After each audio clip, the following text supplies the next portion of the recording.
What's up? Welcome into your Buckeye Rush Hour for Monday, June 19th, 2023. How's everybody doing? Hopefully you have recovered from Father's Day yesterday and had a good one. Getting back to normal. Hopefully you had a day off. I did not. But I hope everybody's doing well. Hit me up in the chat if you want me to read your comments, questions, whatever. We're talking Heisman Trophy today. Who are the favorites? Who are the Buckeyes on the board that I would throw some money at just because, sometimes I like to bet with my heart, not my head. But hit me in the chat if you want to talk about certain guys, but I'm going to get right into it here. And let's take a preseason look at the Heisman Trophy odds for 2023. These are the most recent odds I have from betonline.ag. So I'll go through the odds first, and then we'll go back and break down each guy if you want. If there's anybody that sticks out to you or anybody that I didn't talk about, hit me up in the chat, and I'll go look for their odds and pull them up. But anyway, start off. The favorite, of course, no surprise, is Caleb Williams. He is a plus 500 right now. I don't know how he goes back to back. Doubtful. Usually when somebody wins it as an underclassman, it's really, really difficult to go back to back. And I'm not sure anybody's ever going to do that. I mean, I think it was one guy and one guy only. They broke the mold after Archie Griffin won it the second time, and that was it. So Caleb Williams plus 500. Next, you got Florida State's Jordan Travis. A little surprise there, but it's quite a drop off. That's plus 1,000 odds. So you're going from Caleb Williams at plus 500 to Jordan Travis at plus 1,000. That's a steep drop off. He's the quarterback from FSU, by the way. Then you got quarterback from Washington State. No, UW. Michael Penix. Play with your Penix Jr. He is plus 1,200, so very close to Travis there. Next, you got another quarterback. As you can see, as we know, it's become basically a quarterback award lately. Bo Nix. Yeah, Bo Nix. Hard to believe that guy is still around for a 20th year. Plus 1,400, so not much of a dip there. Then you got Carson Beck, plus 1,400. Then you got Quinn Ewers, quarterback for Texas, at plus 1,600. Then you got Cade Klubnik, Clemson quarterback, plus 2,000. Here's where we see the first Buckeye, plus 2,000, Marvin Harrison Jr. It's been a few years since a wide receiver won the award with Devontae Smith, but Marv, he could do it. He could do it. Next up, just after Marvin Harrison at plus 2,000, you got the Buckeye quarterback, Kyle McCord, plus 2,200. Then the Penn State quarterback, plus 2,500. Very, very close. Then Michigan quarterback. Why is J.J. McCarthy all the way down here? I thought he was the best quarterback in the country. What? Anyway, plus 2,500 as well for J.J. Then we have a huge drop off here. I just stuck with some Big Ten guys. I didn't read everybody, or I didn't write down everybody in between. But Blake Corum, Michigan running back, plus 4,500. Not sure they're ever going to give it to a running back again. At least it's going to be a long time. Somebody's going to have to do some otherworldly shit to win that as a running back again. Then you got Travion Henderson, plus 5,000. And then you got Devin Brown, the other Buckeye quarterback, plus 6,600. Wow. Tempting just to throw a dollar at that, one of those crazy bets. If McCord goes down early and Devin is thrown in there, like week 2 or week 1 even, and lights it up. But not a very realistic bet. But so those are the numbers. Let's get into the meat of these guys. Wait, that sounds fucked up. You know what I mean? Let's get into a little bit of a breakdown for these guys. So going back to the top, Caleb Williams, your Heisman Trophy winner currently from 2022, had an incredible season, 4,500 yards passing, 42 touchdowns passing, chipped in a few hundred yards rushing and a ton more touchdowns. So with Lincoln Riley's offense, he's going to be a wing it around the field kind of guy. You also got to deal with voter fatigue when you're thinking about a guy going back to back. People might be sick of hearing about Caleb Williams. And, do they make it to the playoffs this year? They didn't even make it to the playoffs last year, So I think they need to push this whole Heisman vote back to after the championship and everything. But that's never going to happen. So that probably not anyways. But and then they got to replace some weapons, at receiver. I know they got Zachariah Branch, a highly touted 5-star receiver, but, he hasn't really played much. So let's talk about Jordan Travis, Florida State. I don't know about him. I think this is a reach, and you see the drop off, plus 500 to plus 1,000. Florida State's going to have to do some extraordinary things. Like, I know they won 10 games last year. That's a big deal. Travis only threw though for 3,200 yards and 24 touchdowns, 5 interceptions. He's a dual threat as well, like Caleb Williams. But I don't know. I guess that helps when you're talking about Heisman being a dual threat and adding some rushing yards. He is one of 4 players, active players, with 5,500 career passing yards and 1,700 career rushing yards. So that's something, I guess. He scored 7 rushing touchdowns in 3 straight years. So he's got that dual threat thing going. But can Florida State win games? I know they play in the shitty conference like the ACC. They're not going to get into the playoffs.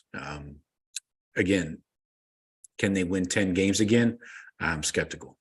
I don't know. I know that they're better. I don't think they're that good, though. Let's talk Michael Penix Jr. He's at plus 1,200.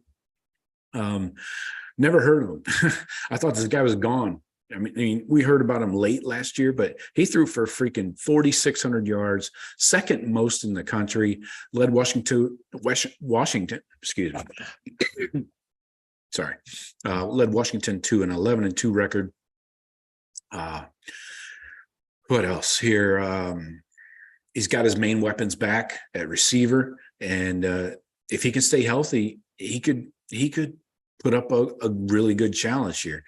He's not really a dual threat, though, like the other 2 quarterbacks, like Caleb Williams and Jordan Travis. But they obviously whip it around the yard all day, so that will help. Next up, let's talk. Let's talk Drake May. I don't think we talked about him. Did I forget to mention him? Yeah, I did. I got him at plus 1,400. He finished 10th in the Heisman Trophy semifinals last year. He's really come on the scene, burst on the scene quickly. Last year, as a freshman, threw for 4,300 yards, 38 touchdowns. Also led the team in rushing with 700 yards. And he's got all the things you need, like we talked about: big arm, dual threat, and then has weapons to distribute the ball to. Again, playing in a crappy conference with the ACC, can they win games? Enough games? I don't know how many yards you can throw for if your team sucks. But let's see who else. Let's talk Cade Klubnik. So Clemson benched DJU last year. He transferred out, is at Oregon State now. So Klubnik has the advantage playing for Clemson in a shitty conference. But Klubnik's got some weapons around him, and they brought in Garrett Riley from TCU as the offensive coordinator. So you know what that means. They're going to move the ball around a lot. You remember TCU last year, they were just throwing it around, had a running quarterback. So we'll see how much of a dual threat Klubnik is. So yeah, didn't put up a lot of stats last year, not playing the entire season. So we'll see what happens. Didn't do much in the bowl game either last year, so my jury's still out on him. But who else do you guys want to talk about? Let me check the chat. Who's in here? Hey, Billy, what's up? How you doing? Good to see you. How was I just talked to you last night, so long time no see, Billy. What's happening in your world? We're going to talk some more Heisman talk here. I'm kind of surprised that JJ McCarthy, with Michigan making it to the playoffs last year, one of the top 4 teams in the country, and he's only a plus 2,500. I mean, that is down the list pretty far. That's behind Marvin Harrison Jr. and Kyle McCord. So obviously a different type of offense. Drink of water. But I realize, the Ohio State offense is more geared towards quarterback, receiver, points and yardage. So JJ, I don't know. Sorry, bud. I don't feel too bad for you. Quinn Ewers is an interesting one at plus 1,600. I don't know what to think about Quinn. Can he stay healthy? First of all, that's a big one. And then we'll get to Bo Nix in a sec. But he didn't finish this. He finished the season, but they only had 8 wins last year. Had a decent first half against Alabama, but he's got to play them again this year. Number 1 rated quarterback, perfect prospect in 2021. We all knew that. And Sark runs an aggressive offense that likes to throw the ball around. He's got weapons, but he's got 2 big name backups behind him. Malik Murphy is no joke. If I could see if Quinn doesn't do well the first couple of weeks, I could see them going to Murphy. Obviously, the 5-star Arch Manning as well, waiting in the wings, just a big name. I don't think he's going to see the field unless there's a ton of injuries at the quarterback spot. But we'll see. Ewers has the arm. He's not really a dual threat guy, but he can whip it around all day. Let's talk Bo Nix here.